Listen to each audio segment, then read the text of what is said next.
सम्मानित मंच, हमारे नेता सचिन पायलट जी, यहां पर मौजूद सारे वरिष्ठ कांग्रेस पार्टी के नेतागण और आप जो कांग्रेस के बब्बर शेर और शेरनियां हैं, सबसे पहले तो आपको मेरा प्रणाम। इतने सारे युवाओं को देखकर एक लाइन याद आती है, तलवारों की धारों पर इतिहास हमेशा बनता है, जिस ओर जवानी मुड़ती है उस ओर जमाना मुड़ता है।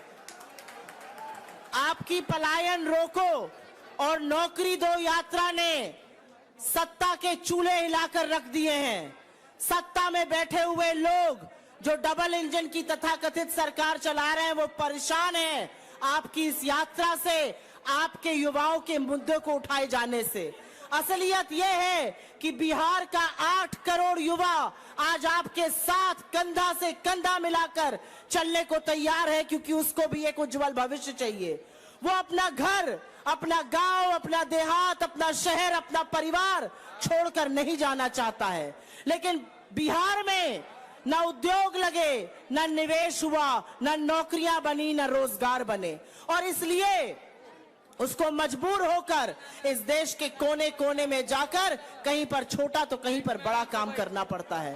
कांग्रेस पार्टी की ये प्रतिज्ञा है, हमारी ये प्रतिबद्धता है, हमारी सरकार बनेगी, हम सबसे पहला काम बिहार के 8 करोड़ युवाओं के उज्जवल भविष्य की नींव डालने का करेंगे। बिहार अगर देश की अग्रिम पंक्ति में खड़ा होना है इसको और आपको, तो आपको यहां के युवाओं का नेतृत्व करना पड़ेगा। आपको युवाओं की आवाज बनना पड़ेगा, आपको युवाओं की शक्ति बनना पड़ेगा, आपको युवाओं की आशा और आकांक्षा बनना पड़ेगा। और मुझे पूरा विश्वास है पूरी कांग्रेस पार्टी, हमारी एनएसयूआई, हमारी युवा कांग्रेस इसका जोर शोर से प्रचार करेगी और नेतृत्व करेगी। दिनकर की भूमि पर हूं तो जरूर दिनकर की 2 लाइन कहूंगी। और दिनकर ने कहा कि कुछ असंभव नहीं है, हम मन बना लें तो हम बड़े बड़े काम कर सकते हैं। और दिनकर की ये लाइन कहकर अपनी बात खत्म करूंगी।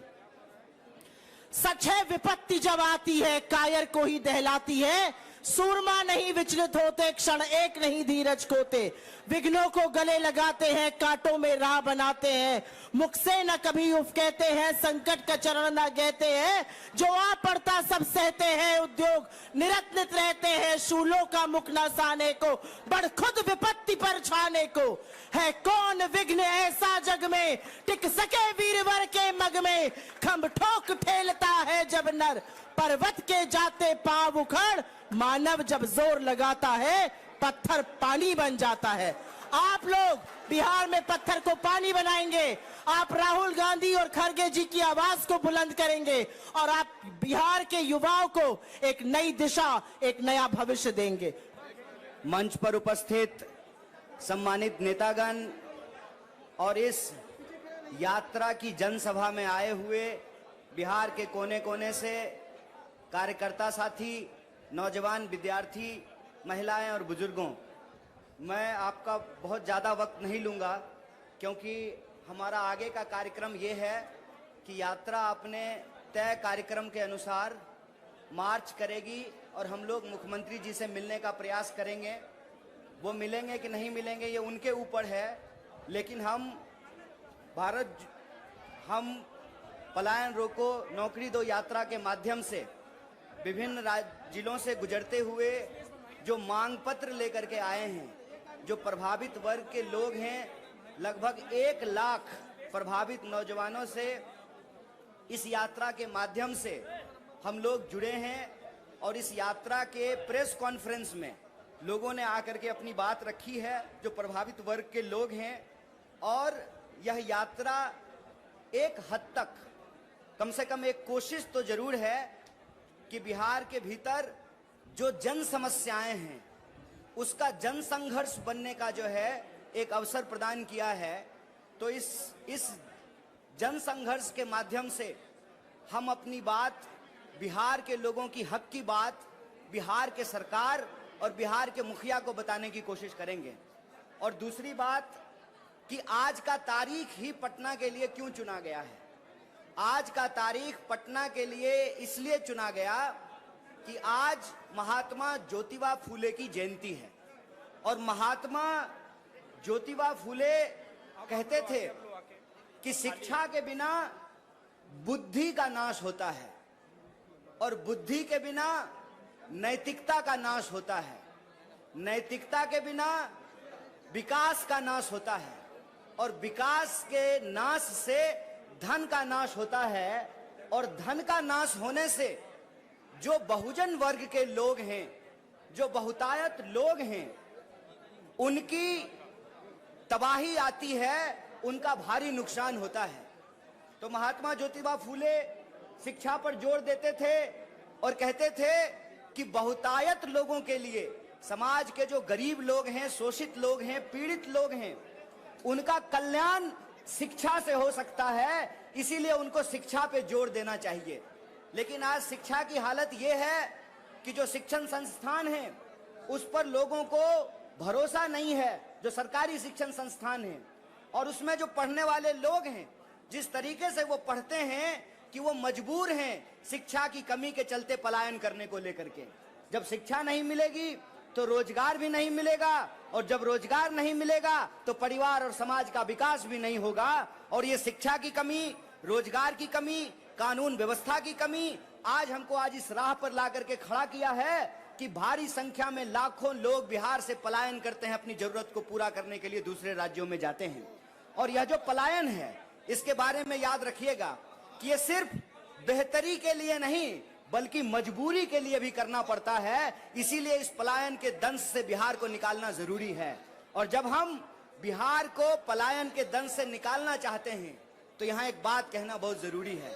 आज देश में एक साजिश चल रही है कि शोषण के खिलाफ जो ऐतिहासिक संघर्ष रहा है उन ऐतिहासिक संघर्षों को भुला दिया जाए। जो वंचित वर्ग के लोग हैं, जो गरीब हैं, जो शोषित हैं, जो पीड़ित हैं, उनके मन में यह विश्वास बैठा दिया जाए, ये भ्रम बिठा दिया जाए कि आज के इस शोषण के दौर से लड़ा नहीं जा सकता है। इतिहास के शोषण के खिलाफ संघर्षों को इसलिए भुलाया जाता है कि मौजूदा समय का जो शोषण है उसको बचा करके रखा जा सके और जो शोषित वर्ग है वो अपने हक के लिए आवाज नहीं उठा सके, अपने अधिकार के लिए संघर्ष नहीं कर सके। जो बढ़ती हुई महंगाई है, जो बढ़ती हुई बेकारी है, जो असमानता है, जो गरीबी है, जो शिक्षा और स्वास्थ्य की कमी है, उसके खिलाफ लड़ने वाली जवान जो है वो मुखर ना हो पाए, वो बुलंद ना हो पाए। इसीलिए इतिहास के संघर्ष को भुलाने की कोशिश की जाती है।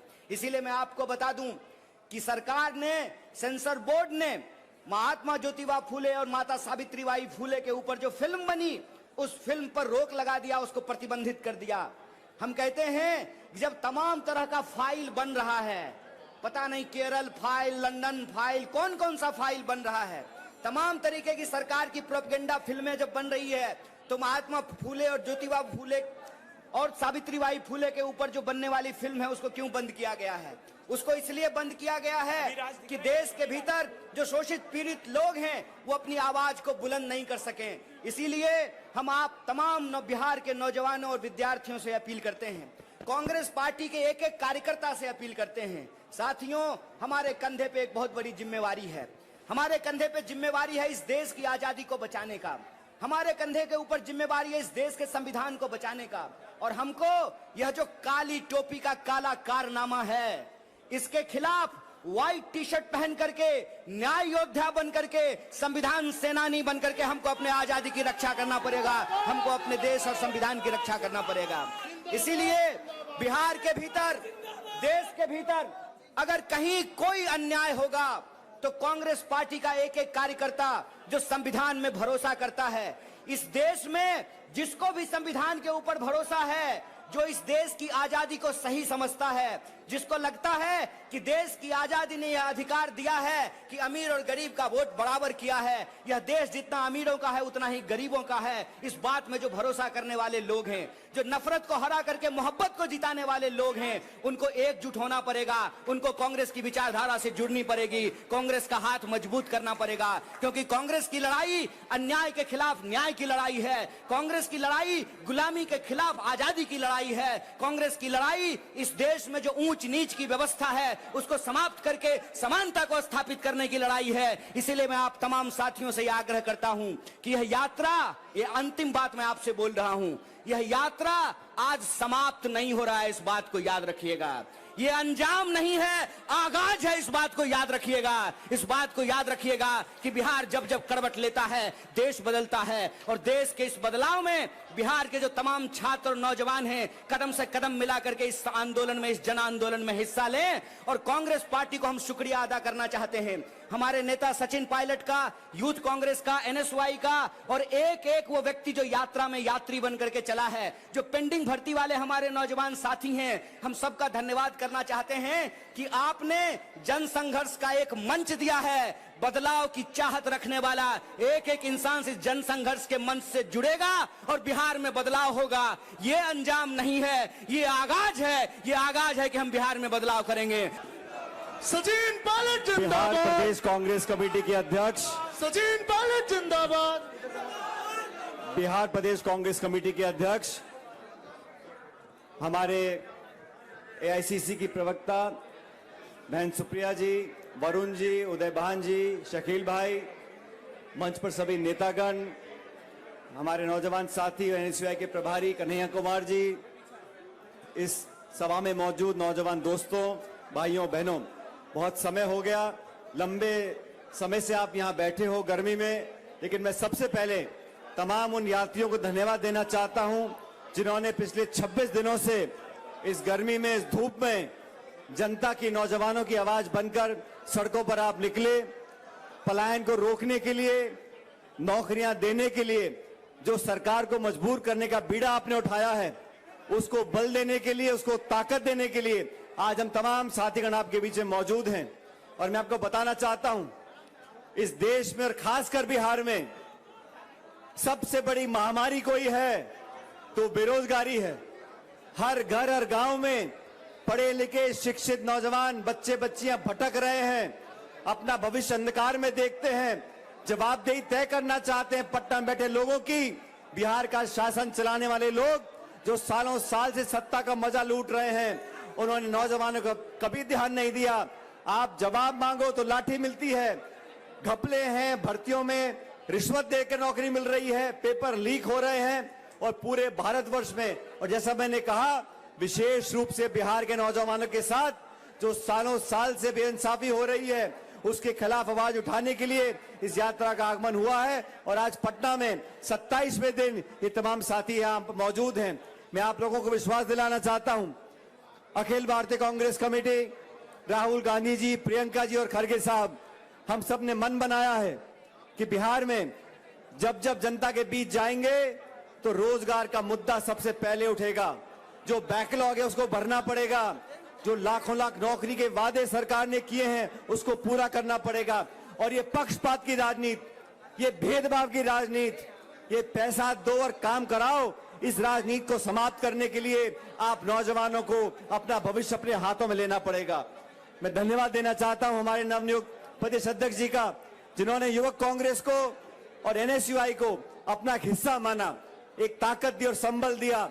और वरुण जी और उदय भान जी ने और हमारे प्रदेश अध्यक्ष कबीरदास जी ने जो आप लोगों को इकट्ठा किया और मुझे यहाँ पर बुलाया है।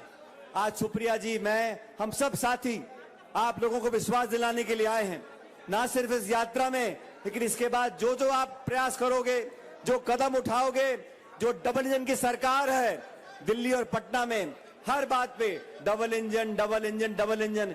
ये कैसा इंजन है? ये काम तो करता नहीं, सिर्फ धुआं फेंकता है। और दिल्ली में बैठे जो लोग हैं, बिहार की सरकार और बिहार के नेताओं की बैसाखियों को लेकर सरकार चला रहे हैं। क्या मुख्यमंत्री जी और प्रदेश की सरकार समर्थन देने के बाद बिहार के बच्चों के नौकरी नहीं मांग सकते थे? बिहार की सरकार नीतीश जी के समर्थन के बिना केंद्र की सरकार नहीं चल सकती। अगर सरकार चलानी थी तो 10-20 लाख रोजगार मांग लेते हमारे बच्चों के लिए, हम भी आपको माफ कर देते। ऐसा नहीं किया क्योंकि उनको मालूम है अंत में हिंदू मुसलमान, मंदिर मस्जिद, जाति बिरादरी गोत्र पर लाकर झगड़ा करा दो और वोट लो और फिर 5 साल के लिए सो जाओ। मैं आप लोगों को आश्वासन करता हूं, आज आप सब लोगों ने अच्छी शुरुआत करी है।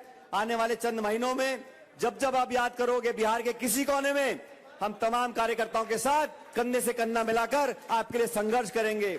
मैं आपको आश्वासित करता हूं, विश्वास दिलाता हूं, लेकिन आप लोगों को भी मैं हाथ जोड़ के आपसे विनती करता हूं, आप लोगों को भी अपना भविष्य देखना होगा। कौन से नेता, कौन से लोग, कौन सी विचारधारा आपके हित के लिए लड़ रहे हैं, कौन आपका शोषण कर रहे हैं, कौन वोट बटोर के सो जाते हैं और कौन आपके लिए चिंता करते हैं, ये निर्णय आपको करना है। इस संघर्ष में हम सब आपके साथ रहेंगे। आप इस कार्यक्रम में आए, अब हम सब लोग बड़े शांतिपूर्वक तरीके से अपनी मंजिल तक जाएंगे।